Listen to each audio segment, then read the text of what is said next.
Welcome to the Learning Pines YouTube. We hope this video helps. In this video, I will show you how to replace a brake light bulb in your Kia Optima. First, ensure your vehicle is off and the parking brake is engaged for safety. You'll need a Phillips head screwdriver and the correct replacement bulb. Open your trunk and find the small access panel on the side of the taillight assembly. Carefully pry it open to reveal the two retaining screws. Remove these screws to begin detaching the assembly. Once the screws are out, gently pull the entire taillight assembly straight back, away from the vehicle. It might feel a bit snug due to alignment pins, but a steady pull will release it. With the assembly free, locate the brake light bulb socket. Twist this socket counterclockwise about 1/4 of a turn to unlock it, then pull it straight out.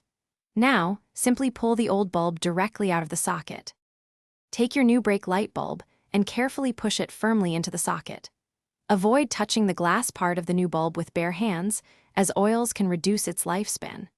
Now, reinsert the bulb socket back into the taillight housing, aligning the tabs, and twist it clockwise to lock it in place. Finally, align the entire taillight assembly back onto the vehicle and secure it with the two retaining screws you removed earlier. After reassembling everything, it's crucial to test your new brake light. Have someone press the brake pedal while you check if the new bulb illuminates correctly and brightly. This ensures your vehicle is safe for the road.